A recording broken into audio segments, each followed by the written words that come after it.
이제 지식 서비스 공학이 왜 필요한지 그런 이제 동기에 대해서 또 말씀드리고, 저희가 지금 학과에서 이제 추진하고 있는 여러 가지 그런 학과에서 하고 있는 여러 가지 교과 과목들, 그리고 또 연구 프로젝트들, 그리고 학교 생활들이나 이런 거에 대해서 설명을 해드리도록 하겠습니다. 같이 지금 그래서 사실 이제 우리가 지금 이제 소위 말하는 이제 지식 정보 시대에 살고 있습니다. 그래서 보시면 엄청나게 많은 이제 정보들이 산재해 있습니다. 그래서 소셜 네트워크나 디지털 네트워크나 MP3 파일이나 유튜브 비디오나 엄청나게 많은 이제 컨텐츠들과 정보들이 쌓여서 있습니다. 최근에 들어서는 이제 SNS, M2M, M2M이 혹시 들어보면 센서나 이런 것들도 많고요. 그 다음에 뭐 디바이스마다 저장 공간도 엄청나게 많고 서버 커스티도 엄청나게 늘어나고 있고, 스마트 기기도 또 엄청 많아졌죠. 이제 스마트폰도 가지고 다니고 인터넷 다 연결이 되고 또 통신 속도도 빨라지면서 지금 이제 거의 이제 빅데이터 시대에 도래했다고 합니다. 이제 엄청나게 많은 데이터에 쏠려 있는 그 시대에 살고 있습니다. 그래서 제타바이트가 혹시 아세요? 제타바이트?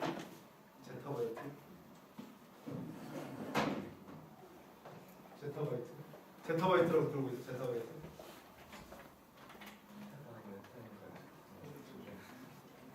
이게 정말 이제 엄청나게 많은 데이터인데, 지금까지 있는 데이터가 이 정도의 데이터 사이즈입니다. 우리가 이것보다 훨씬 더 많은 속도로 데이터가 생성이 되고 있고, 엄청나게 많은 데이터에 생성이 되고 있습니다. 그래서 지금 1테라바이트가 이 정도인데, 이게 모여서 1페타바이트, 1엑사바이트 이런 게 모여야 제타바이트가 돼요. 정말 저희 데이터가 엄청나게 많은 속도로 제너레이션이 되고 있고, 우리가 이런 데이터가 많이 둘러싸여 있는 시대에 살고 있습니다. 그래서 이 28만 년부터 지금 1986년까지 생성되어 있는 데이터, 전체 데이터가 사실 지금 제너레이션 되는 속도로 하면 이틀 데이터밖에 안 되잖아요. 그렇기 때문에 정말로 많은 데이터가 엄청나게 많은 데이터가 지금 제너레이션 되고 있습니다. 그래서 그런데 이것들이 더 가속화되고 있다는 사실입니다. 이제 엄청나게 많은 데이터가 더 가속화가 되고 있고, 그래서 이 매년마다 익스포넨셜하게 그로스를 하고 있습니다. 그래서 매년마다 2배씩 증가를 하고 있습니다. 그래서 이제 엄청나게 데이터가 많이 증가를 하고 있습니다.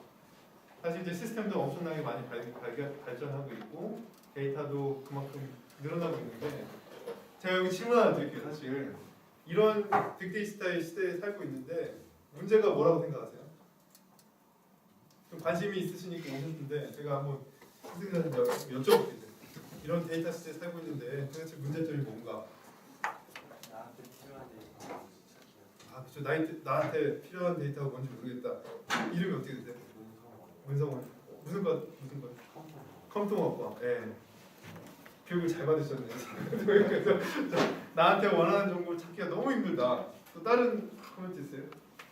데이터를 저장하거나 처리를 하는 기술들이 데이터를 저장을 하는 처리하는 기술이 부족하다. 이름이 어떻게 돼요? 최대 원수라고 세명 무슨 과세요? 산업공학 산업공학과에서 왔습니다. 전산과에서 온 줄 알았어요. 또 다른 코멘트 있어요?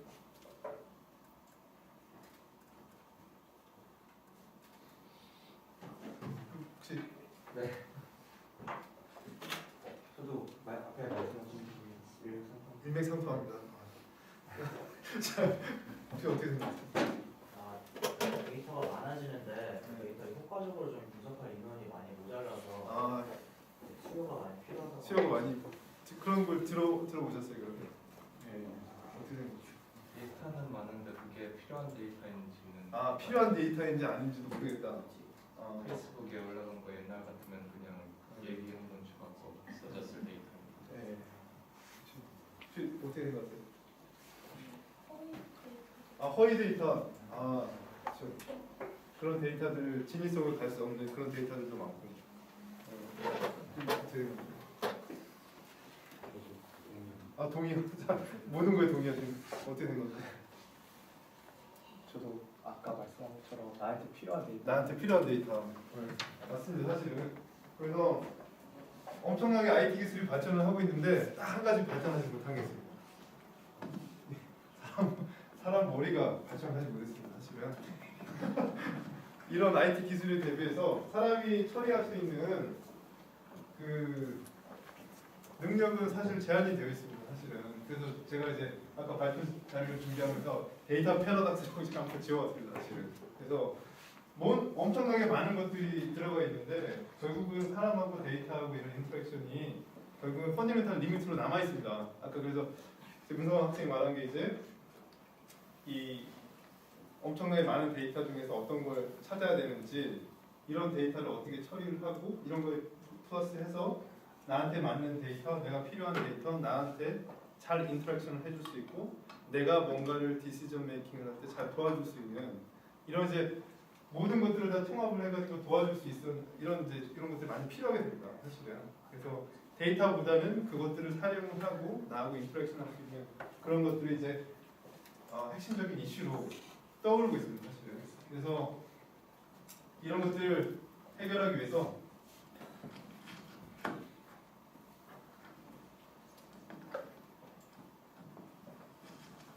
이런 것들을 해결하기 위해서 우리가 이제 지식 서비스 공학이 탄생을 했습니다.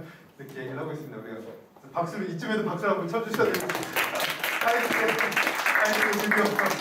생겼습니다. 그래서 지식 서비스 공학은 그래서 저희가 이제 이런 것들을 생각을 하고 있습니다. 왼쪽 사이드에 보면 사람이 있고 오른쪽에는 사실 컴퓨팅 디바이스가 엄청난 것들이 있는데 이런 것들이 사실은 이제 지식 융합이라고 표현을 했습니다. 이제 산재에 있는 데이터들 이런 것들이 유기적으로 융합이 돼서 나한테 필요한 정보, 나한테 필요한 지식으로 다가갈 수 있는 그래서 인간과 IT 시스템을 융합한 지능적인 지식 서비스를 제공하는 걸 이제 저희가 목표를 하고 있습니다. 그래서 어떤 분들은 전산학과에서도 컴퓨터 사이언스에서 이미 하고 있지 않냐, 어떤 분들은 뭐 웹이나 이런 데서 하고 있지 않냐 그렇게 말씀하실 수가 있는데요.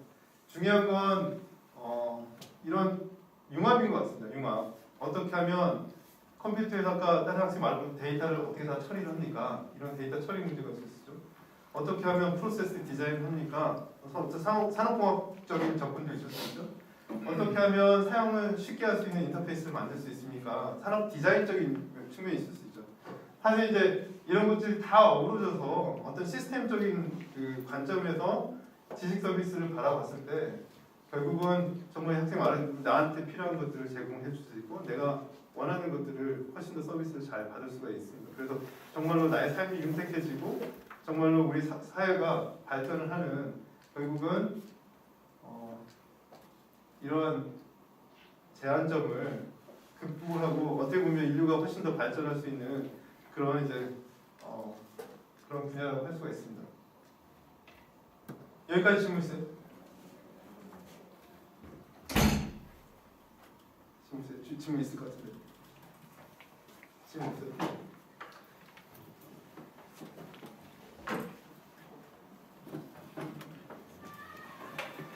자, 그래서 그 지식 서비스 공학과에서 여러 가지 이제 다루고 있는 그 과목들에 대해서 개괄적으로 설명을 드리겠습니다. 저희가 사실 이제 이런 과목들에 대해서는 지속적으로 이제 과가 생긴 후에도 계속 고민을 하고 있는 분야입니다. 그래서 아직 좀 이제 업데이트가 안 되긴 했는데 대략적으로 이제 그 세 가지 분야라고 이렇게 보시면 됩니다. 하나는 이제 어떤 이제 비즈니스적인 관점이 들어가 있는 비즈니스 인텔리전스, 그다음에 지식을 가공하고 처리하고 그것도 활용을 하기 위한 이제 나리지 컴퓨팅, 어떤 컴퓨팅 기술을 이용해서 나리지를 처리하는 거고요.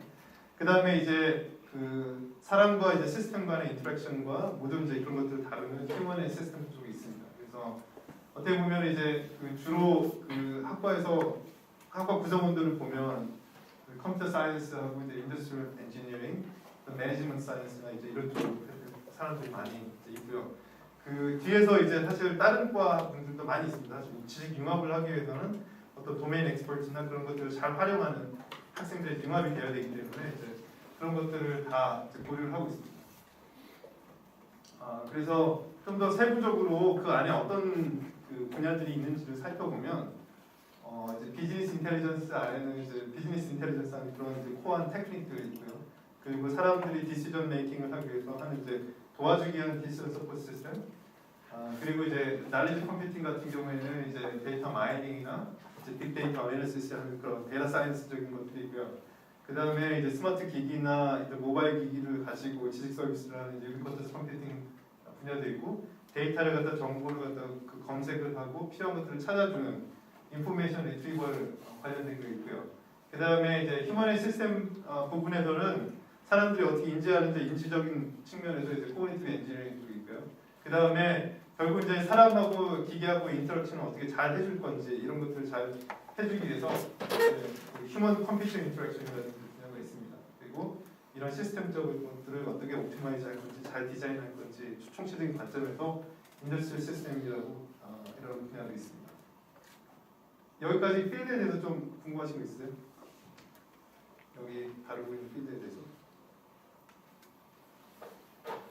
왜 이런 건 안 하냐 이렇게 반문하실 수 있는 사람도 있을 수 있는데, 그래서 이런 것들이 어디에 적용이 되냐, 저희가 이제 많은 이제 애플리케이션 도메인에 이런 기능들을 갖다가 잘 적용할 수 있다고 생각을 합니다. 그래서 기본적으로 이제 문화뿐만 아니라 이제 파이낸스나 교육, 그다음에 소셜 웰페어, 그다음에 그 건강, 헬스 이런 쪽, 그다음에 이제 거버먼트 이런 것들도 이런 지식 서비스들의 융합적인 시스템들이 잘 들어갈 수 있을 것으로 이제 예상이 됩니다. 이제 여러 가지 그 학과에서도 이제 프로젝트가 많이 있습니다. 이제 보시면은 그 에듀케이션에 관련된 그런 쪽도 많이 하고 있고요. 또 데이터 지식을 오거나이즈하는 그런 방법들, 그리고 일러닝을 하는 것들, 그 다음에 이제 모바일에서 커머스하는 거, 빅데이터 데이터 마이닝하는 프로젝트들, 모바일에서 어떤 위치 기반 서비스라든지 다양한 응용 서비스 제공하는 것들. 그래서 다양한 이제 그 응용 서비스들에 대해서, 그리고 또 이제 펀디멘탈한 거에 대해서도 같이 이제 연구를 같이 하고 있습니다. 그래서 그 학과 교수님들은 지금 모두 이제 7분으로 되어 있습니다. 그래서 그 큰 서클에 한번 제가 얼굴을 비슷한 다이그램에서 넣어봤습니다. 사실은 다 이제 임의로 좀 넣었기 때문에 교수님들 중에서도 좀 이제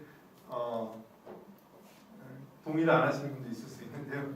각각 이제 학과 교수님들 지금 계신 교수님들에 대해서 각각 한 분씩 설명을 드리겠습니다. 그래서 학과장 교수님이 이제 윤하주 교수님 여기 계십니다 지금. 네. 윤하주 교수님은 박수는 나중에 한번 해주시게. 윤하주 교수님은 조지아 트릭에서 87년에 박사 학위를 받으셨고요. 그 다음에 이제 주로 연구하시는 분야는 코그니티브 시스템 엔지니어링, 휴먼 디시전 메이킹, 휴먼 컴퓨터 인터랙션, 그리고 이제 아티피셜 인텔리전스도 하고 있습니다. 그래서 지금 이제 수업은 휴먼 디시전 메이킹 서포트라는 수업을 하시고, 휴먼 컴퓨터 인터랙션 수업도 같이 하시고 계십니다. 그리고 이명 교수님 저기 계십니다. 이명 교수님. 이명 교수님은 메릴랜드 비즈니스 스쿨에서 이제 박사를 받으셨고요. 그다음에 연구 분야는 비즈니스 인텔리전스, 날리지 엔지니어링, 시멘트 인포메이션 리트리버, 내셔널 인포메이션 시스템 하시고요. 지금 이제 수업은 비즈니스 인텔리전스하고 날리지 시스템 모델링 앤 디자인 쪽으로 이제 수업을 하고 계시고요. 아빕 세겜 교수님이 아빕 세겜 교수님은 그 헤랄드 대학교에서 인포메이션 테크놀로지 쪽으로 이제 박사 학위를 받으셨고요. 주로 하시는 연구 분야는 디시전 서포트 시스템하고 AI 쪽 하시고요. 그다음에 이제 그 컨텍스트하고 온톨로지 매핑 하시는 거, 그리고 인포메이션 매핑 하는 거, 인포메이션 익스트랙팅, 웹에서 인포메이션 자료를 익스트랙션 하는 거 이런 하고 계십니다. 수업은 웹 난리 서비스 디자인하고 웹 스트럭처 앤 모델링 쪽. 이게 저고요. 저는 UCLA에서 전산하고 2008년에 박사학위를 받았고요. 주로 하는 연구 분야는 이제 유비쿼터스 컴퓨팅하고 이제 소셜 컴퓨팅 시스템 디자인하고 분석을 하고 있습니다. 그래서 수업은 컨텐츠 네트워킹, 소셜 컴퓨팅 시스템하고 모바일하고 이제 퍼베이스 컴퓨팅 쪽으로 수업하고 있고요. 이제 좀 다른 일 때문에 못 오셨는데 이재규 교수님은 카이스트에서 2005년에 컴퓨터 전산학으로 박사학위를 받으셨고요. 주로 하시는 연구 분야는 이제 그 데이터 마이닝 쪽하고 빅데이터 어널리시스 쪽에 많이 하고 계십니다. 그래서 그 소셜 네트워크 그래프 마이닝 한다든지 데이터 라지 스케일로 데이터 웨어하우싱 한다든지 인포메이션 검색이나 리트리버 쪽에도 같이 하고 계십니다. 그래서 수업은 데이터 마이닝하고 나레지 디스커버리 그리고 마이닝 소셜 네트워크 마이닝 그리고 그 다음 학기에는 그 데이터 사이언스 그 데이터 애널리틱스 쪽으로 빅데이터 애널리틱스 쪽으로 이제 수업을 하십니다. 최근에 이제 그 같이 이제 합류하신 권가진 교수님은 지금 수업이 있으셔가지고 수업이 끝나면 좀 오실 거거든요. 그때 이제 만나 뵈시면 될 것 같고요. 그래서 권가진 교수님은 2012년에 카네기 멜론에서 휴먼 컴퓨터 인터랙션으로 이제 학위를 받으셨고요. 주로 관심 있는 연구 분야는 휴먼 컴퓨터 인터랙션하고 컴퓨터를 이용을 해가지고 그 협동으로 이제 그 러닝을 하는 이제 컴퓨터 서포티드 콜라보레이티브 러닝, 일러닝도 이제 이런 거에 이제 하나에 들어가거든요. 그런 쪽하고 그 다음에 이제 그 일을 할 때 컴퓨터를 써가지고 여러 명이 일하는 보통 이제 CSCW라고 하는 그런 분야하고 그다음에 이제 소셜 컴퓨팅 쪽도 같이 이제 하고 있습니다. 그래서 수업은 컴퓨터 서포티드 콜라보레이티브 러닝 관련된 수업을 하고 계시고요. 그다음에 휴먼 컴퓨팅 서비스 쪽으로 하고 계시고 그다음에 이제 연구 교수님으로 계신 홍성민 교수님은 단국대학교에서 2004년에 이제 박사하시고 그 연구 분야는 지금 이제 데이터베이스 시스템, 시멘틱 데이터 리트리버, 유비쿼터스 로봇 에듀케이션, 넥스트 제너레이션 테크놀로지하고 그다음에 지식 구조, 표현하는 거, 아이디 컨버전 같은 쪽으로 같이 하고 계십니다. 그래서 사실 이제 저희 학과가 국내 유일하고 이제 전 세계적으로도 몇 안 되는 관련 분야에 몇 안 되는 그런 학과이기 때문에 저희가 사실 이제 그 중요성을 알리기 위해서 다양한 이제 그 이벤트들을 진행하고 있습니다. 그래서 2011년에는 그 미래 지식 서비스에 대해서 상당히 이제 많이 고찰을 하고 국내에 대해서 그런 거 중요성을 알리기 위해서 저희가 국제 심포지엄을 개최를 한번 했었고요. 그 다음에 작년 겨울에는 그 빅데이터와 이제 지식 서비스가 당연히 이제 빅데이터만 있으면 사실 데이터는 데이터잖아요. 데이터로 이제 머물게 되거든요. 그런 것들을 이제 지식적 그 지능적으로 지식 서비스로 만들어야 되기 때문에 빅데이터와 이제 지식 서비스라는 주제로 어떻게 그런 것들을 이어볼까 해서 저희가 그 빅데이터와 지식 서비스 워크숍을 작년 이제 겨울에 하게 되었습니다. 작년에는 이 슬라이드 학생들이 좀 했던 것 같은데 지금 학생들이 하기로 돼 있습니다. 그래서 이제 학과 그 생활에 대해서 좀 말씀드리겠습니다. 사실 이제 대학원에 오면 이런 거에 대해서 참 고민이 많을 텐데 그런 거에 대해서 좀 설명을 드리겠습니다. 그래서 지금 100% 영어 수업으로 되어 있습니다.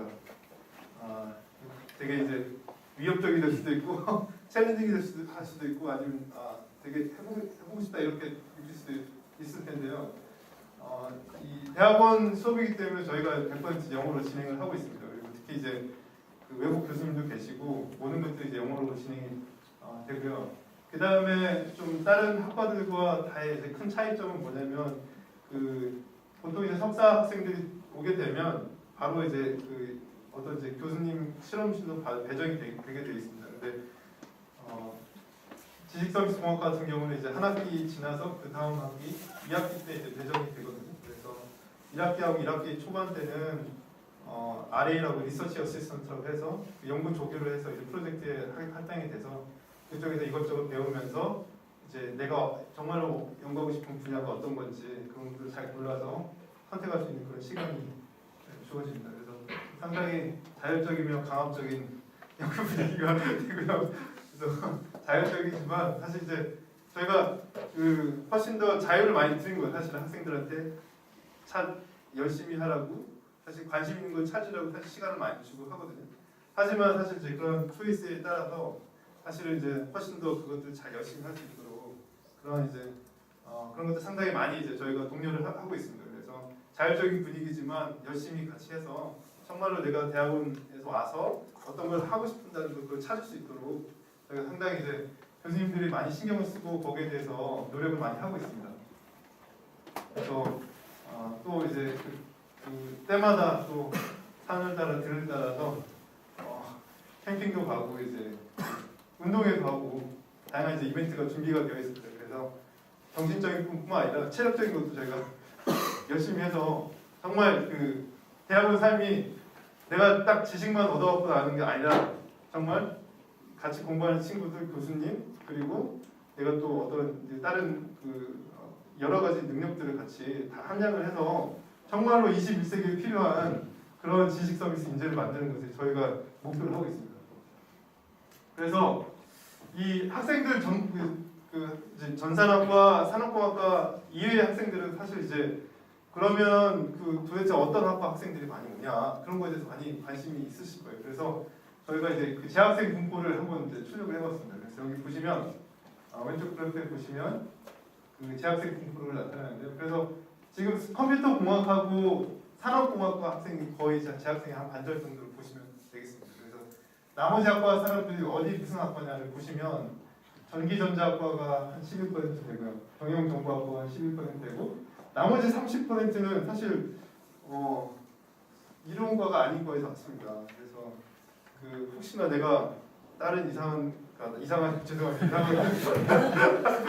이상한 게 아니라 여기에 있지 않는 전공을 해가지고 내가 이과에 적합하지 않은가 이런 고민을 하실 수 있는데 이 전공이 아니더라도 오셔가지고 30% 학생이 이 아니더라도 와서 배울 수 있는 기회가 많이 있습니다. 그래서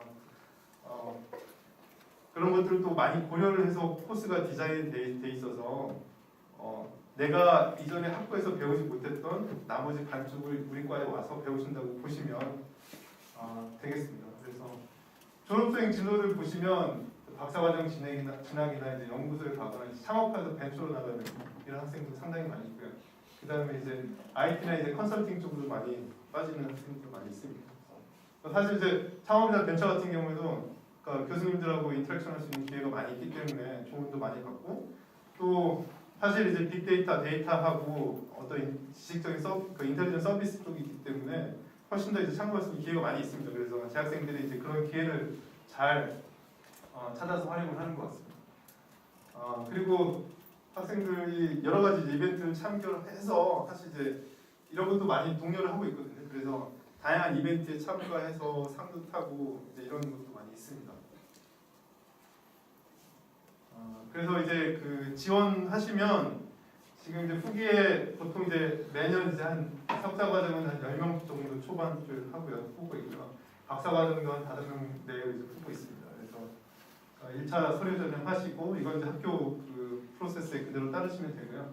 2차는 이제 인성 면접은 인성하고 이제 사실은 인성명 보는 게 아니라 인성하고 그 관련 이제 전공 인터뷰를 합니다. 전공이 이제 그 각 과에 맞게 그렇게 인터뷰를 합니다. 그래서 컴퓨터를 안 한 사람한테 컴퓨터를 물어볼 수는 없잖아요. 사실 디자인과에서 오신 분들은 이제 디자인 관련 질문을 하게 되는 거고 각각에 맞게 이제 질문을 합니다. 그래서 그 인성 면접은 이제 영어로 진행이 되고요. 간단한 이제 그 전문성 면접도 영어로 되고 그다음에 이제 두 개 파트로 나뉩니다. 그래서 강은 이제 영어 면접 한 군데 하고 그다음에 이제 한글 면접은 이제 두 군데로 하게 됩니다. 그래서 검토 기간이 기다려주시면 되고요.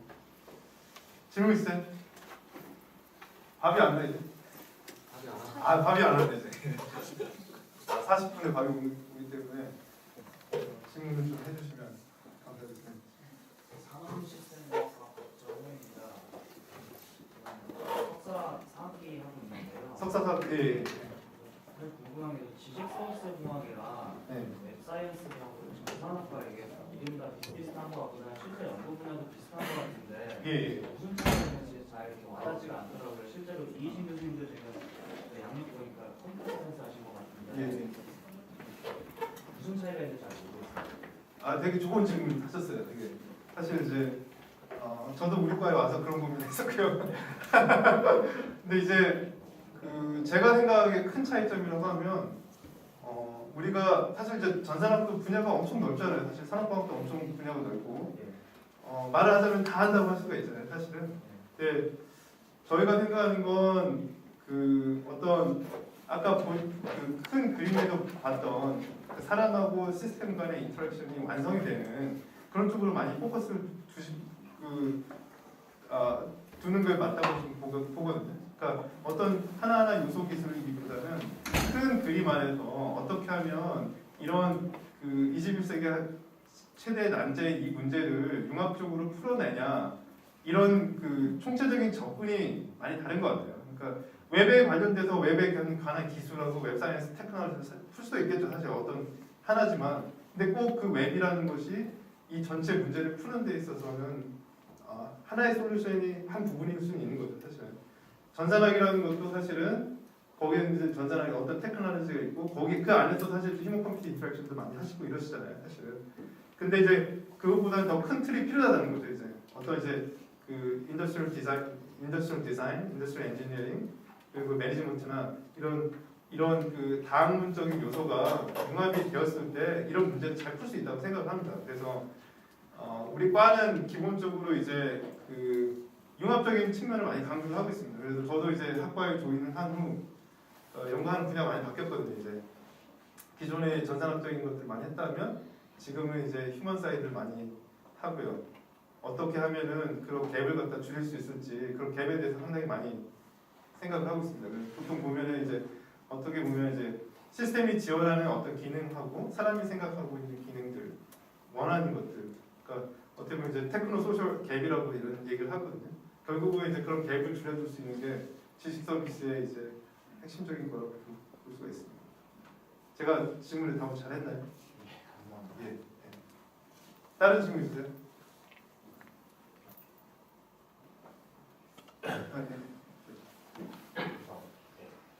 디시전 메이킹 부분에 있어서 네.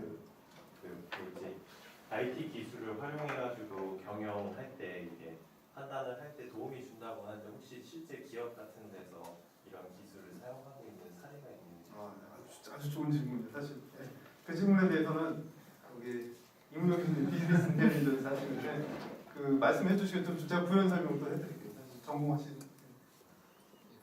전반적으로 그렇게 사용한 신뢰가 있느냐 그러면 굉장히 많아요. 그건 뭐 많고요. 그 디시전 서포트 시스템을 만들기도 하고 또 비즈니스 인텔리전스를 접목시켜서 직접 회사에서 자기들이 아퍼레이션 하면서 생겨난 데이터를 어떻게 그 고객 관리라든가 마케팅이라든가 또 회사 전략 세우는 데 쓸 수 있느냐 하는 거는 뭐 외국에도 사례가 많고 우리나라도 지금 많이 쓰고 있고 근데 그 우리 과에서 하고 있는 프로젝트에 직접적으로 그렇게 하는 거가 있습니까?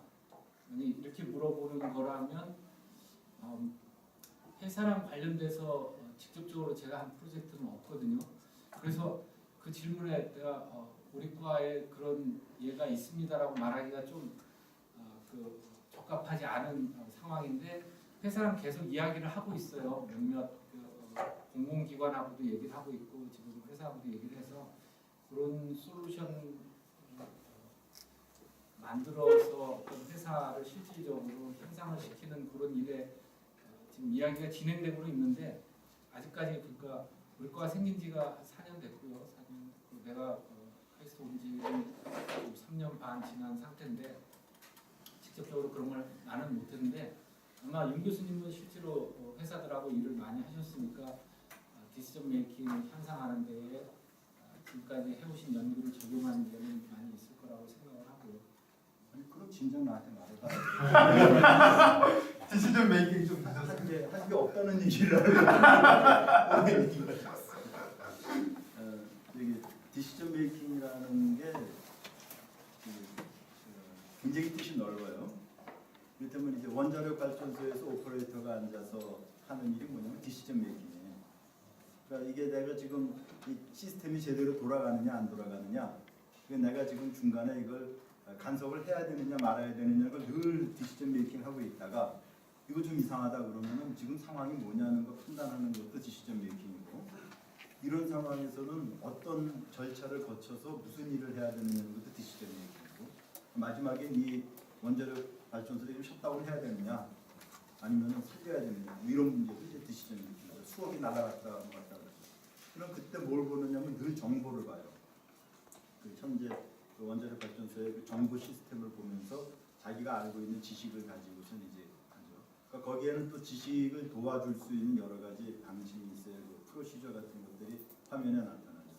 그럼 이런 걸 어떻게 기계로부터 들어오는 지식과 현재 시스템으로부터 들어오는 정보와 이 사람이 알고 있음직한 지식이 서로 잘 조화가 돼갖고 직관적으로 이 사람이 판단할 수 있게 해주느냐 이런 게 이제 디시전 서포트예요.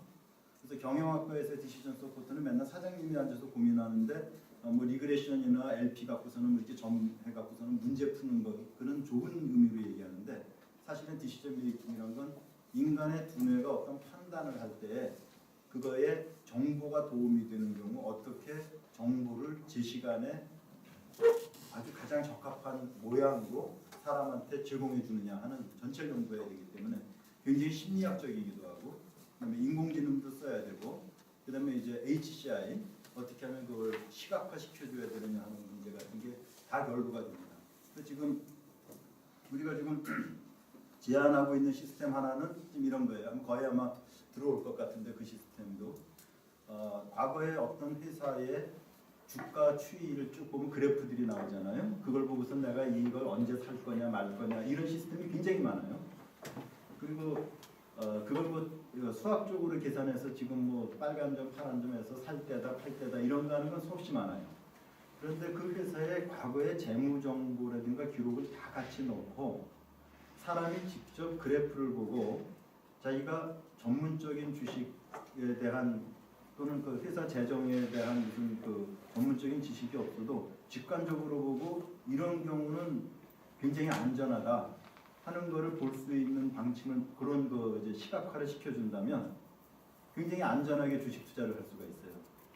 그러니까 어떻게 하면 가장 빠른 시간에 돈을 많이 버느냐 하는 그런 게 아니고 어떻게 하면 가장 안전한 투자를 지금부터 내가 3년 동안 해서 은행 이자보다 한 2~3배만 벌면 된다. 그런 식은 회사만 잘 고르면 되잖아요. 근데 그러한 것을 사람이 시각적으로 고를 수 있으려면 어떤 정보를 줘야 되느냐. 그러니까 줄 때에는 아주 쉬운 정보처럼 눈으로 주지만 뒤에는 우리가 알고 있는 모든 인공지능적인 프로그램들이 다 돌아가서 필요한 데이터 마이닝을 다 해서 필요한 시그널들을 다 찾아내죠. 이제 그런 식으로 사람하고 정보를 결합시키는 거. 그런 것도 이제 디시전 메이킹이죠. 저도 질문이- 잠깐 그 추가해서 설명을 하면 그임 교수님 말씀하신 광의적인 뜻으로 보면 하는 사례가 있어서 소개해 주려고. 사례 있습니다. 원자력 과제를 하고 있는데 그 원자력 그 통제기술원이라고 하는 데하고 하고 있는 프로젝트예요. 거기서는 우리나라에서 원전 기술을 수출을 하는데 여러 가지 뭐 문서도 수출을 하지만 그 기술적인 그 컴포넌트들을 수출을 하거든요. 근데 그걸 수출을 했을 때 문제가 될 수 있는 게 잘못 가면은 그거를 조합해서 이상한 방법으로 이제 쓸 수가 있고 또 사는 상대가 믿지 못할 상대일 수도 있고 그러니까 그걸 사람이 이제 판정을 해요. 심사관이 판정을 해서 수출해도 좋으냐 이 품목을 이걸 결정을 하는데 그것도 이제 디시전 메이킹의 하나로 볼 수 있다고 생각을 하고요.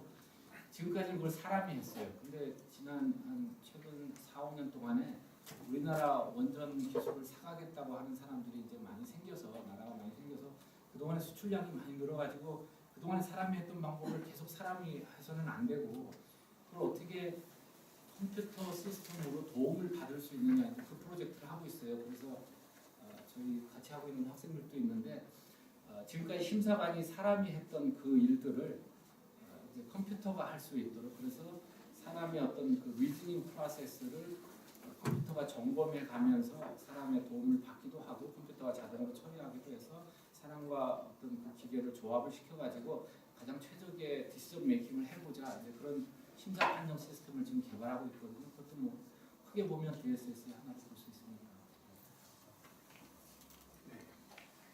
그 시간 동안 권과지 교수님이 이제 수업 끝나고 오셨습니다. 그래서 이제 권과지 교수님이 안 되겠죠. 예? 앉아서 얘기하나요? 예. 전 뭐 그냥 제 백그라운드랑 저희 랩에서 하는 거 얘기하면 되나요? 아니 제가 다 했어요. 안 하셔도 돼요. 네. 말씀하세요. 네, 괜찮으십니다. 네, 저는 권가진이라고 하고요. 아까 사실 저희 랩에서 하고 있는 아까 처음 질문하신 거랑 약간 연결돼서 대답을 좀 할 수 있을 것 같은데 예를 들어서 컴퓨터 사이언스에서 하는 거랑 뭐가 다르냐고 하셨잖아요. 근데 저도 학부는 컴퓨터 사이언스 했거든요. 근데 컴퓨터 사이언스에서 하는 건 예를 들어서 어떤 알고리즘을 개발한다. 그럼 그 알고리즘 자체가 얼마나 효율적이냐 뭐 그런 거에 포커스를 두잖아요. 근데 우리 학과나 우리 랩에서는 그 자체보다는 그러면 그 개발된 알고리즘을 어디다 쓸 수 있느냐 그것의 차이가 있어서 좀 저희 T자형 이제 혹시 말씀하셨나요? 아, T자는 얘기 안 했습니다.